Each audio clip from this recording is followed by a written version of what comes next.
Fit कर दिया उसमें। तो याद रखें अमेजन फॉरेस्ट में रेप्टाइल थोड़ा कम होते हैं।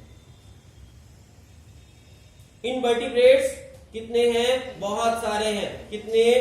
तो 1,25,000 टाइप ऑफ इनवर्टिब्रेट्स है। इंसेक्ट कितने होंगे कैलकुलेशन करने के लिए पूछ ले आपसे, अमेजन फॉरेस्ट में इंसेक्ट कितने होंगे अगर इतने इनवर्टिब्रेट्स है तो कैलकुलेट कर सकते हो अंदाज में।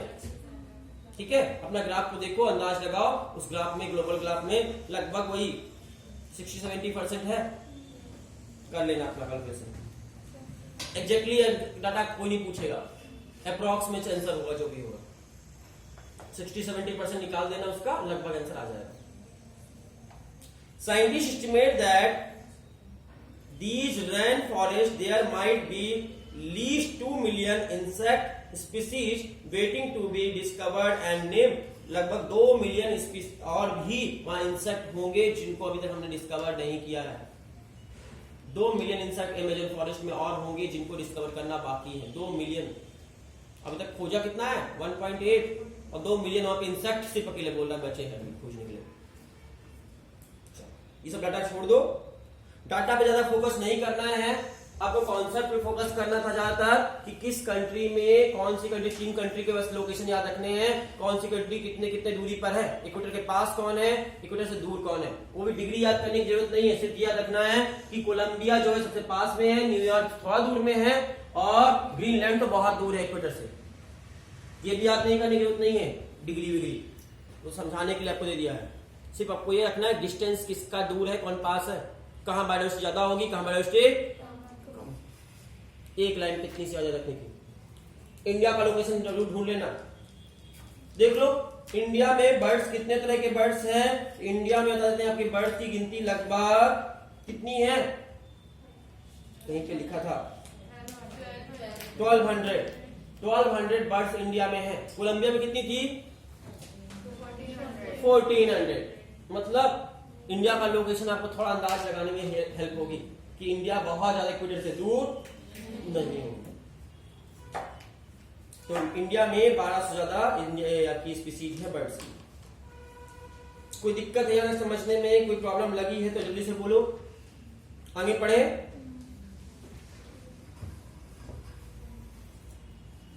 अगली बात, इकोलॉजिस्ट से पूछा गया ऐसा क्यों।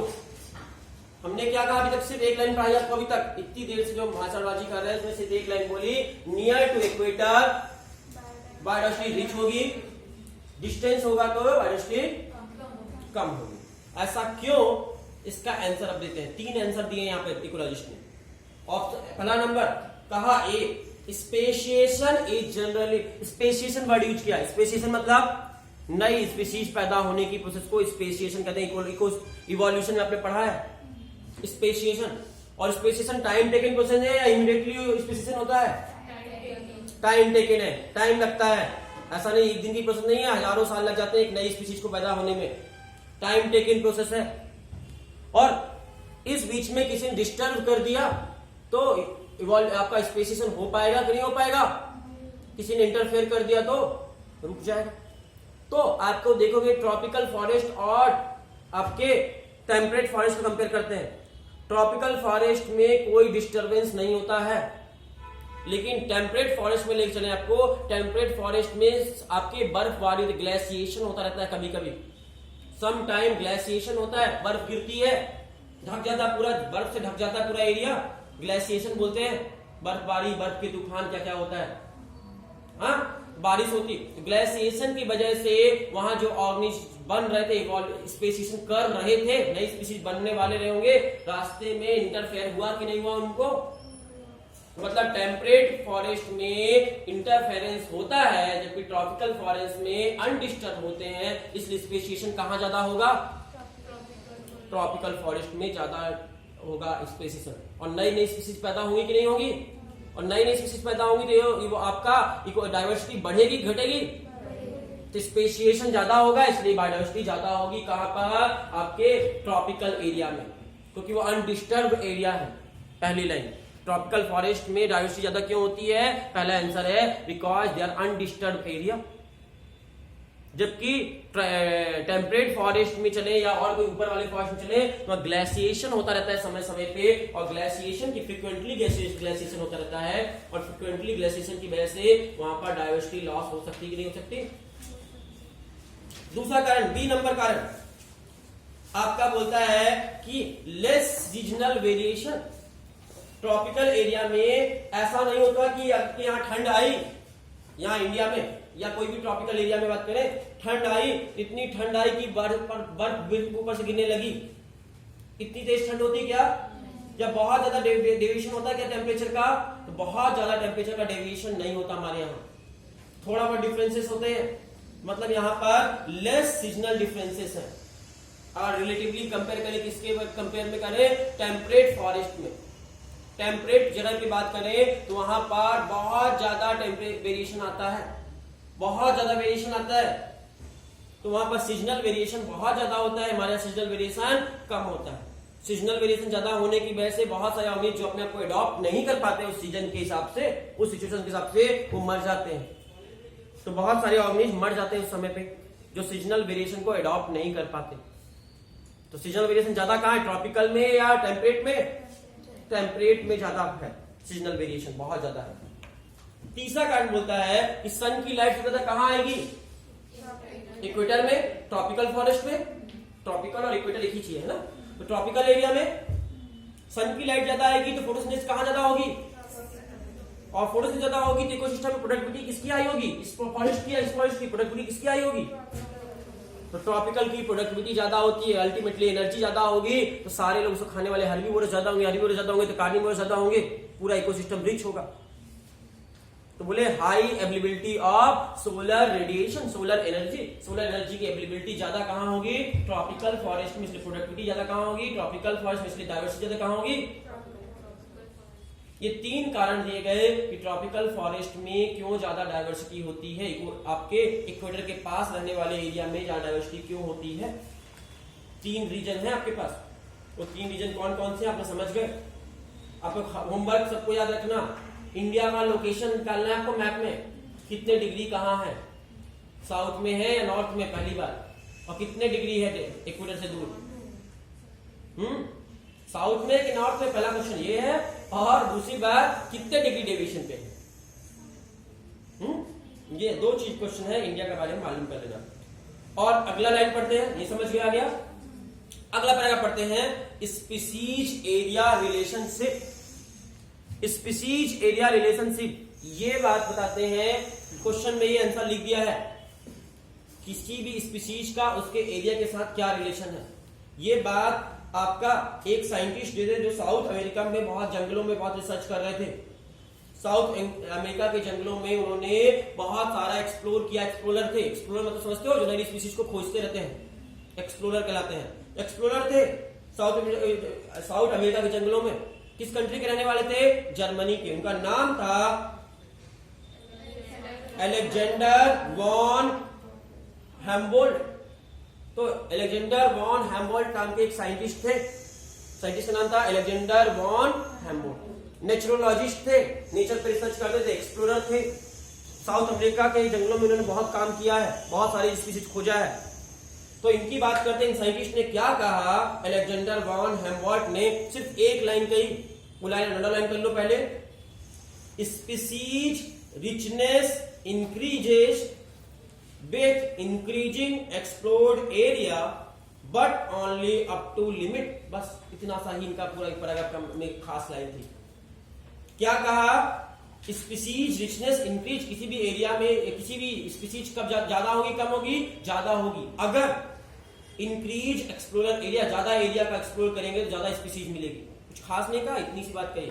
अगर ज्यादा एरिया में ढूंढेंगे तो ज्यादा स्पीसीज मिलेंगी, कम एरिया में ढूंढेंगे कम स्पीसीज मिलेगी। लेकिन एक स्पीसीज जैसे जैसे बढ़ाते जाएंगे, एक्सप्लोरर एरिया बढ़ाते जाएंगे, वैसे नंबर ऑफ स्पीसीज बढ़ती जाएंगी, लेकिन एक लिमिट तक, एक लिमिट तक। ये नहीं कि अनलिमिटेड बढ़ते जाएंगे।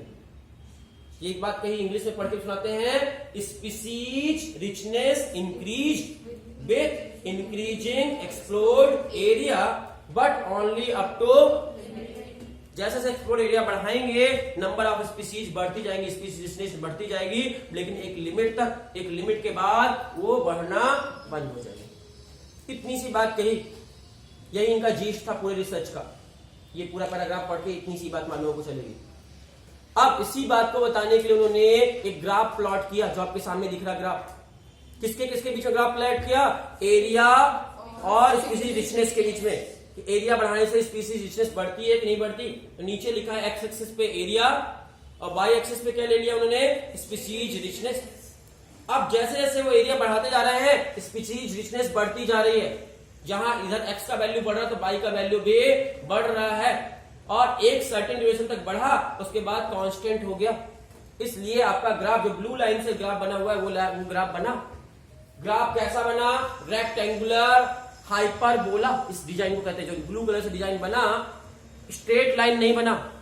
कैसा बना? स्लोप बना, एक स्लोप दिख रहा है, उस स्लोप को बोलते हैं हाइपरबोला। इस डिजाइन को रेक्टेंगुलर हाइपरबोला शेप बना जब उन्होंने किसके बीच में ग्राफ प्लॉट किया?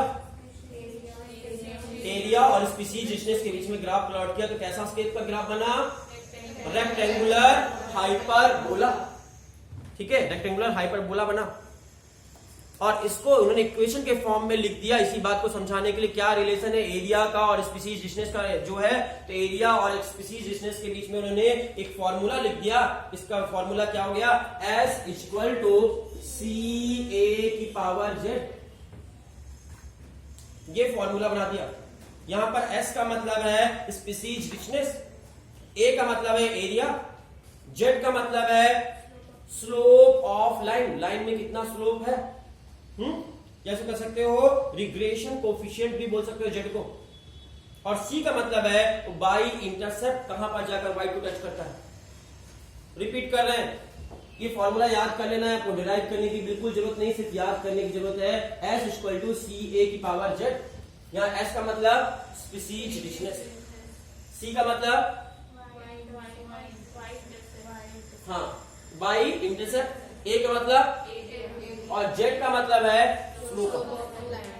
आपका कई बार सीधे क्वेश्चन आते हैं, इससे ज्यादा घुमा फिरा के क्वेश्चन नहीं आते। आपको फिजिक्स नहीं पढ़नी है, यहाँ पर आपको डेरिवेशन नहीं करना है, सिंपल सा फॉर्मूला याद करना है। आपको पूछ लेता है 4-5 फॉर्मूला लिख दिया गलत सही मिला के, और पूछा इनमें से कौन सा फॉर्मूला स्पीसीज एरिया रिलेशनशिप को इंडिकेट करता है। 4-5 गलत फॉर्मूला दे देगा, कुछ की स्पेलिंग गलत कर देगा, कुछ गलत कर देगा फॉर्मूला में, और एक सही होगा। पूछेगा स्पीसीज एरिया रिलेशनशिप का कौन सही फॉर्मूला है। पहला क्वेश्चन इस तरह का हो सकता है, तो आपको फॉर्मूला याद रहेगा तो कर लेंगे। ये वाला सही है, S इक्वल टू CA की पावर। या क्वेश्चन पूछ सकता है यहाँ पर A का मतलब क्या है, या C का मतलब क्या है, या Z का मतलब क्या है, S का मतलब क्या है। या क्वेश्चन पूछ सकता है ये फॉर्मूला किस चीज को इंडिकेट कर रहा है, किस चीज को इंडिकेट कर रहा है? स्पीसीज रिचनेस को इंडिकेट कर रहा है। जैसे आपसे कोई पूछ ले K minus N divided by N, ये फॉर्मूला किस चीज को इंडिकेट करता था? याद करो, इस ऑर्गेनिज्म पॉपुलेशन में पढ़ा है आपने, बताओ। कैरिंग कैपेसिटी को, ऑप्शन ए। वाइटल एक्टिविटी को, तीसरा आपका पॉपुलेशन डेंसिटी को, चौथा रेजिस्टेंस टू स्पीसीज। किसको दिखा रहे हैं? 4 ऑप्शन है, सोचो, सोच के आंसर देना, कल जल्दीबाजी नहीं चलेगा। अभी क्वेश्चन था, फंसा कर पूछ लिया हमने। क्वेश्चन में आंसर में क्वेश्चन छिपा हुआ है। क्वेश्चन ऑप्शन को ध्यान से पढ़ो, हर एक ऑप्शन को आंसर दे दो। यहाँ पर K का मतलब क्या था? Carrying capacity. K का मतलब है कैरिंग कैपेसिटी। मतलब ये पूरा फॉर्मूला कैरिंग कैपेसिटी के लिए है? नहीं, इसका मतलब नहीं। ठीक है, पॉपुलेशन डेंसिटी N से इंडिकेट करते हैं, N के लिए क्या? नहीं। वाइटल एक्टिविटी करके कुछ ऐसा कुछ नहीं पढ़ाया हमने आपको कि पॉपुलेशन की रेजिस्टेंस को दिखा रहा है इसका फॉर्मूला। चौथा ऑप्शन सही था। ऐसे करके क्वेश्चन कई बार पूछता है। सिंपल सा क्वेश्चन, फॉर्मूला लिखा रहता है सामने में आपके, और पूछ लेता है किस चीज को इंडिकेट कर रहा है। ये फॉर्मूला किसको इंडिकेट कर रहा है? स्पीसीज एरिया रिलेशनशिप को। किसने दिया था ये फॉर्मूला? अलेक्जेंडर। इसमें Z का वैल्यू किस चीज को इंडिकेट कर रहा है? स्लोप को। ठीक है, चलो अच्छी बात है। इसी चीज को समझाने के लिए उन्होंने और समझाने के लिए लॉग लॉग एक्सिस पे बना दिया, लॉग लॉग बना दिया, स्केल बना दिया। लॉग लॉग स्केल में मतलब लॉग ले लिया, तो यहां पर s का लॉग ले लिया, log s equal to log c plus z log a। ये भी फॉर्मूला है लॉग एक्सिस पे, लॉग लॉग स्केल पे अगर निकालें ये फॉर्मूला बन जाता है, यही formula log log formula. Red line से जो दिखाया है वो लॉग लॉग फॉर्मूला को दिखा रहा है, और ब्लू लाइन से जो दिखा रहा है वो आपके हाइपरबोला को दिखा रहा है, रेक्टेंगुलर हाइपरबोला। ये कंपेयर करने के लिए ले लिया गया है। स्ट्रेट लाइन क्यों खींच ली गई है? स्लोप को कैलकुलेट करने, कितना स्लोप है, डेविएशन कितना है, मेन एक्सिस से कितना डेविएट है, इस बात को समझने के लिए ये स्ट्रेट लाइन खींची उन्होंने जेड का वैल्यू निकालने के लिए। तो आप देख सकते हो कि लॉग लॉग स्केल पे और एक आपका नॉर्मल है, दो ग्राफ बने हुए हैं, दोनों के फॉर्मूले लिखे हुए हैं सामने में। फॉर्मूले याद रहेंगे, बहुत अच्छी बात रहेगी। किस वैल्यू का किसका क्या वैल्यू है याद रहेगा, अच्छी बात रहेगी। नीचे का पैराग्राफ, बस एक पैराग्राफ जो है उसको अपनी तरफ से कोशिश करना पढ़ के आने की। देखते हैं आप में से कौन को समझ में आता था, फिजिक्स है। एक पैराग्राफ यहाँ पे नीचे पे, ecologist have discovered that the value of Z line in the range of 0.1 to 0.2। ये वाला पैराग्राफ जो है पूरा कोशिश करना, देखते हैं कितने लोग समझ कर आते हैं। अगर नहीं समझ में आया तो भी कल बताएंगे, डिस्कस करेंगे। तो फिजिक्स से ज्यादा इसलिए बायोलॉजी वाले घुसना नहीं चाहते हैं। अगर समझ में आ जाए तो आप में से कोई समझा दे सबसे अच्छा रहेगा, वरना फिर लास्ट में हाथ गंदे करने पड़े, फिजिक्स में घुसना पड़ेगा। हम लोग तो भागते हैं फिजिक्स से। चलो फिर कोई दिक्कत नहीं है। इसमें डेविएशन बिल्कुल पढ़ने की जरूरत नहीं है, याद रखना डेविएशन नहीं करना। आप में से बहुत सारे बच्चे क्यूरियोसिटी के कारण अलग अलग सोर्स से देखते हैं और कई बार सोर्स में डेरिवेशन से कराने लगता है। log s equal to log c plus z log a को डिराइव करके डेरिवेशन करके कौन बताता है। डेरिवेशन कंडीशन में मत फंसिएगा, बिल्कुल कभी आज तक क्वेश्चन नहीं आएगा। आपको क्वेश्चन जो आएगा सामने से आएगा, जितना एनसीईआरटी में लिखा हुआ एकदम सामने से आता है, ठीक है। घुमा फिरा के ज्यादा नहीं आएगा, थोड़ा बहुत पूछ सकता घुमा फिरा के। तो ये नीचे वाला पैराग्राफ जो है वो घुमाने फिराने का अच्छा खासा स्पेस है। वहां पर जेड का वैल्यू अलग अलग बता रहा है, कितना होगा, इतना होगा, इतना होगा, ज्यादा होगा, कम होगा, कैसे होगा वो समझ जाए तो आप लोग समझ जाइए। नहीं समझ पाए तो फिर हमको दिमाग करना पड़ेगा एक पैराग्राफ के लिए। चलो फिर यहीं पे आज की क्लास को खत्म करते हैं। कोई दिक्कत जहां तक समझने में नहीं। तो धन्यवाद, आपका दिन शुभ हो। और पॉपुलेशन डेंसिटी का, हाँ एक लाइन और, पॉपुलेशन आपका ऑर्गेनिजन पॉपुलेशन का टेस्ट है संडे को। उसमें कुछ अजीबोगरीब क्वेश्चन जानबूझकर मैंने डाले हैं, ठीक है। अजीबोगरीब क्वेश्चन जानबूझ के डाले हैं जो आसानी से आपसे एक बार में नहीं होंगे। क्यों डालने का कारण क्या था? हम नहीं डाल सकते थे, हम सिंपल क्वेश्चन देते जो आपसे एक बार में बन जाए। कारण सिर्फ इतना सा है कि उन क्वेश्चन को भी भूले भटके कभी आ जाए एग्जाम में, तो आपको पता होना चाहिए। इसी बहाने कम से कम उन क्वेश्चन को सीखेंगे। मार्क्स कम आएगा चलेगा, लेकिन क्वेश्चन सीख जाएंगे और उसको डिस्कशन कर लेंगे हम लोग। इसलिए हमने क्वेश्चन को ऐसे रहने आपके अजीब क्वेश्चन ढूंढ के ही डाले हैं, ठीक है। कर लेना, टेंशन मत लेना कि सर ने क्या पढ़ाया और क्या आ गया, जानबूझ के जी नहीं दिया हमने। Thank you.